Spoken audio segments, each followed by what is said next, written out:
Meron tayong bagong modelo sa Motor Electric, si Motor Barako Electric Dirt Bike. Pinakamurang electric dirt bike sa balat ng Pilipinas. Dito niya lang matatagpuan sa Motor Electric. Samahan niyo kami mag-unbox. Ngayon, let's go!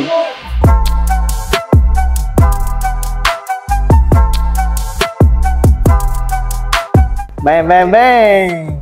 Bang, bang, bang! So, eto, makikita nyo. Pack carefully. Ang ganda, ang daming foam. So, assemblein natin ngayon, no? Si Motor Barako. Pang Barako lang to pwede, eh. Electric dirt bike.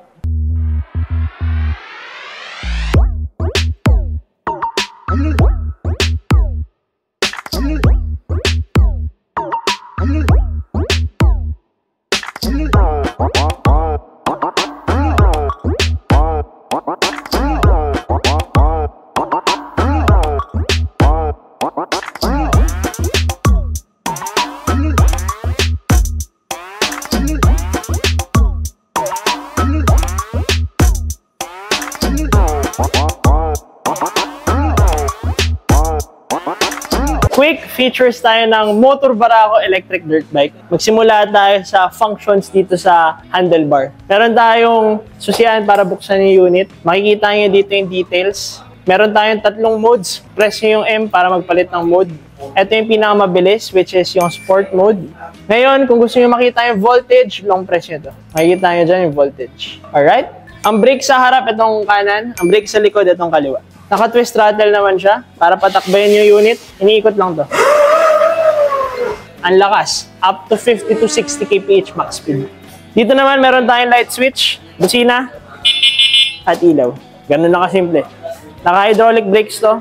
Motorcycle type, kaya malakas yung kapit. Pag gusto nyo i-off yung unit, twist nyo lang tong susian. Okay? Ngayon, gusto nyo tanggalin yung battery kasi magcha-charge kayo. First step dito sa likod. Iniikot lang to. Pwede nga natanggalin yung seat pag natanggal nyo yung thread. Meron tayong 2 locks sa battery. Ito yung una. Press nyo lang to. Para maangat to. Ito yung pangalawa na nag-hold sa battery. Okay? So kung tatanggalin nyo yung itong lock, pwede nyo itong pindutin para iangat. Ngayon, naka-connect itong battery dito sa connector. Press nyo lang to tapos hilain. Pwede nyo nang hilain yung battery pa. Bam! Ito yung charging port. Ang ganda nung cover niya, aluminum case. Pagbabalik nyo, make sure nyo nakalapat dito sa sahig, sa pinaka-platform niya, okay? Para swak yung pagpasok. Yan, make sure nyo lapat. Pwede nyo nasaksak ulit. Balik nyo to. Press nyo to. Tapos ikot nyo to. Secondary lock. Ngayon, babalik natin yung seat. Kunin nyo lang yung seat. Posisyon nyo. Kunin nyo itong pinaka-nut natin. Locate nyo yung thread. Ayan. Kailangan mo. Ikot nyo to. Charging time is around 8 to 10 hours. Beautiful makinarya. Bear away.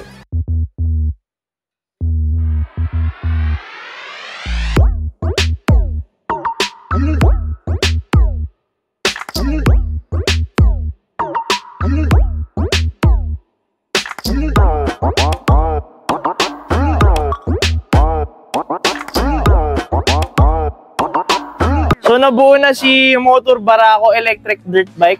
Medyo matagal na assembly kasi first time natin. So quick testing tayo ng unit bago lumakas pa yung ulan. Mamaya na tayo mag-walkthrough. Patakboyin na natin agad. So sport mode na tayo agad. Wala nang patumpik-tumpik pa. Uy! Umangat!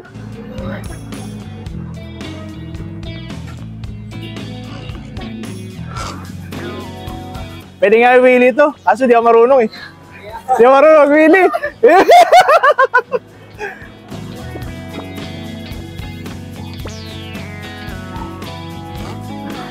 Ang lakas. Ang lakas ng torque. Para sa...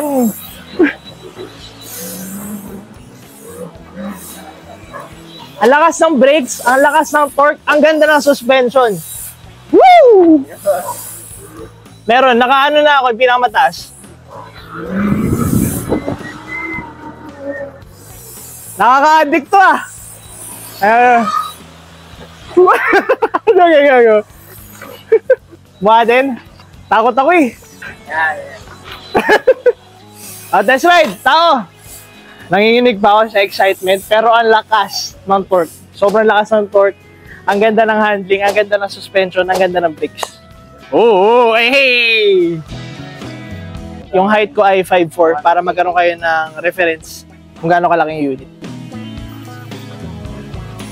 Meron tayong delivery ng Motor Barako electric dirt bike. Pinakamurang electric dirt bike sa balat ng Pilipinas. Meron tong battery na 48 volts, 21 Ah lithium-ion battery, removable. This unit can run up to 50 to 60 kilometers per full charge. Top speed nito ay 50 kph. Meron tong peak wattage na 3,000 watts.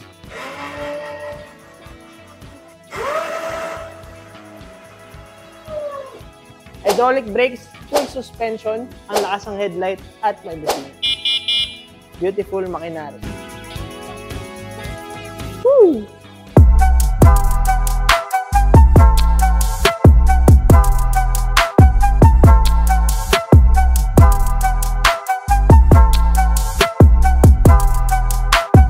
Thank you for watching the video. Nagbebenta kami dito ng electric scooters, unicycles, and bicycles. Brand new and used. Meron dito sa Motor EVP. Nagre-repair din kami ng mga units. Kung gusto nyo bumisita, address and contact number andyan sa screen. Message nyo na kami.